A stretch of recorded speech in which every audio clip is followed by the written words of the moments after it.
और अब आपको तस्वीरें दिखाते हैं, क्योंकि मुख्यमंत्री अशोक गहलोत जोधपुर के दौरे पर हैं। कार्यकर्ताओं को उन्होंने संबोधित किया, मीडिया से बातचीत करें। इस दौरान वो क्या कुछ कहते हैं, इस पर सभी की नजर रहेगी। हालांकि आज जमकर बीजेपी पर उन्होंने प्रहार किया। अपने संबोधन के दौरान अपनी गारंटी का भी उन्होंने जिक्र किया और उसके साथ साथ प्रधानमंत्री मोदी पर भी हमला किया। उन्होंने कहा कि यह चुनाव प्रधानमंत्री मोदी के चेहरे बनाम अशोक गहलोत के चेहरे पर बनाया जा रहा है, लेकिन बीते कुछ वक्त से उन पर सीधे हमले करने से बीजेपी बच रही है। उदयपुर वाला जो कन्हैया वाला मामला, बार बार भारतीय जनता पार्टी हमला बोल रही है, सरकार को आतंकियों को सहयोग देने जैसी बात कह रही है, जबकि जिस दिन ये घटना हुई उसके तुरंत कुछ घंटों बाद आरोपी को पकड़ लिया गया था और शायद पहले आज से मामला होगा इसमें तत्काल आरोपी पकड़ा गया। देखिए, उसमें कई राज है। घटना इतनी ऐसी घटना थी, दुखद घटना थी कि मैंने अपने प्रोग्राम कैंसिल करके गया। मैं जयपुर और उदयपुर गया, उनके घर पे गया। और ये जितने नेता हैं बीजेपी के, इनको मालूम है कि घटना हो गई है। उसके बाद में ये लोग हैदराबाद गए।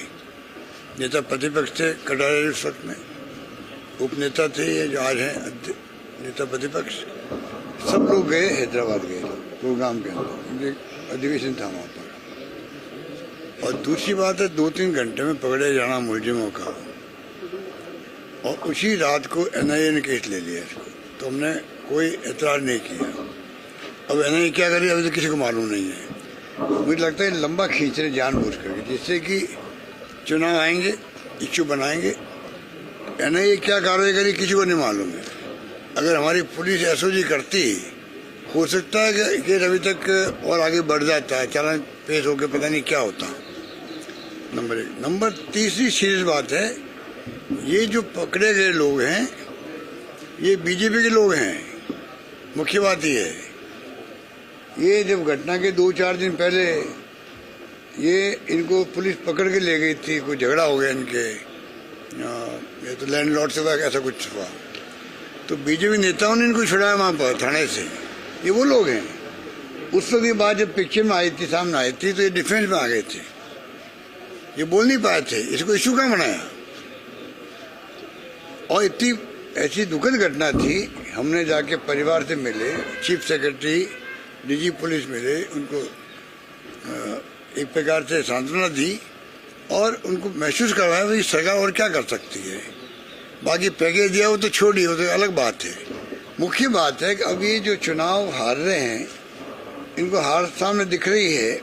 विकास की बात नहीं कर रहे हैं लोग, हमारी स्कीमों की बात नहीं कर रहे हैं, हमारे कानून पास किए उसकी बात नहीं कर रहे हैं, हमने 7 गारंटी दी उसकी आलोचना नहीं कर पा रहे हैं, और खाली ये जानबूझ करके ये तनाव पैदा करना चाहते हैं। ये इनकी चाल है और इस पर जनता इनको जवाब देगी, क्योंकि हमने इतने काम किए हैं, मंदिरों में काम हम लोगों ने किए हैं, गाय माता की सेवा करते हम लोग कर रहे हैं।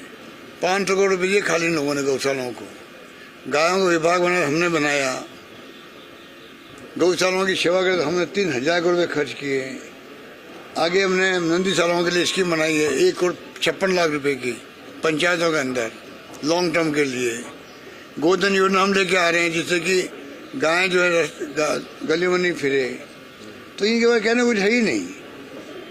जैसे इन्होंने बजरंग बली की बात की थी कर्नाटक में, और मुँह खानी पड़ी मोदी जी को, वो बात तो यहाँ रहेगी। इतने बौखलाहट में हो रहे हैं। माहौल खराब हो सकता है चुनाव, विधानसभा चुनाव को कुछ संदेह है इस प्रकार का कि ये जो बयान जिस तरह के दे रहे हैं। ये तो पहले मोदी जी, फिर अमित शाह जी का नागौर में बोलना, अब योगी जी महाराज पधारे हैं जोधपुर के अंदर, सुना मैंने आज। तो आप सोच सकते हो कि अगर ये इस प्रकार के लोग भेज रहे हैं जिनका क्या एजेंडा सबको मालूम है, पर इस बार इनका हिंदुत्व का एजेंडा चलने वाला नहीं है। इस बार हमारा विकास का एजेंडा चलेगा। आम लोग और आम जनता राजस्थान की ये तय कर चुकी है कि जो गवर्नेंस का मॉडल हमने दिया है, राजस्थान अपना एक मॉडल बन गया देश के लिए।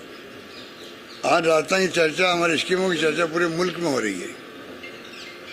केंद्र सरकार दबाव में है, बार बार उनको 2 बार पैसा कम करना पड़ा एलपीजी कनेक्शन के लिए। ये हमारे दबाव का परिणाम है। इनके बारे कहने को कुछ है ही नहीं, हमारे बारे कहने को बहुत कुछ है। Thank you.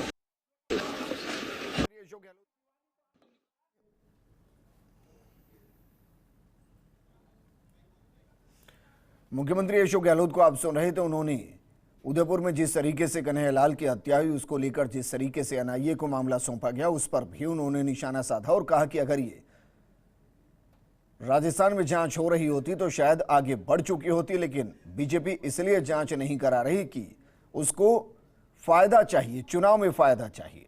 इसके अलावा मुख्यमंत्री अशोक गहलोत ने अपनी योजनाओं का भी जिक्र किया और बताया कि किस तरीके से गायों के संरक्षण से लेकर गौशालाओं को अनुदान दिया गया, मंदिरों के जीर्णोद्धार के लिए अनुदान दिया गया।